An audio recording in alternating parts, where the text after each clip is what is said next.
ഇതേപോലത്തെ കൂടുതൽ സിനിമ വാർത്തകൾ ലഭിക്കാനായി ചാനൽ സബ്സ്ക്രൈബ് ചെയ്ത് വെക്കുക.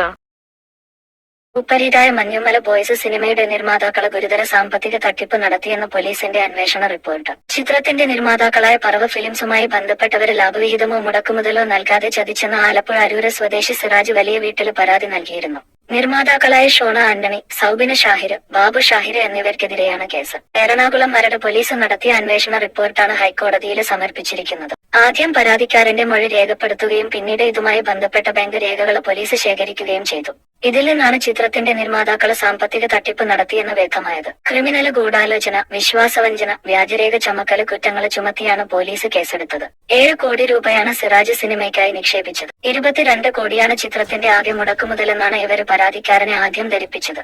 എന്നാൽ 18.65 കോടി മാത്രമായിരുന്നു നിർമ്മാണ ചെലവ്. ഷൂട്ടിംഗ് തുടങ്ങുന്നതിന് മുൻപേ ആദ്യ ഷെഡ്യൂള് പൂർത്തിയായെന്നും നിർമ്മാതാക്കള് സിറാജിനെ തെറ്റിദ്ധരിപ്പിച്ചു. 1 രൂപ പോലും മുടക്കാത്ത നിർമ്മാതാക്കള് പരാതിക്കാരന് പണം തിരികെ നൽകിയില്ല. പറവ ഫിലിം കമ്പനി നടത്തിയത് കരുതിക്കൂട്ടിയുള്ള ചതിയാണെന്നും അന്വേഷണ റിപ്പോർട്ടിൽ പറയുന്നു. 40% ലാഭവിഹിതമാണ് പരാതിക്കാരന് നിർമ്മാതാക്കൾ വാഗ്ദാനം ചെയ്തിരുന്നത്. എന്നാൽ സിനിമ വലിയ ഹിറ്റായിട്ടും 1 രൂപ പോലും നൽകിയില്ല. ഇക്കാര്യം ബാങ്ക് രേഖകളിൽ നിന്ന് വ്യക്തമായെന്നും റിപ്പോർട്ടിൽ പറയുന്നു. തനിക്ക് ഏതാണ്ട് 47 കോടിയുടെ നഷ്ടമുണ്ടായെന്നാണ് സിറാജ് പറയുന്നത്.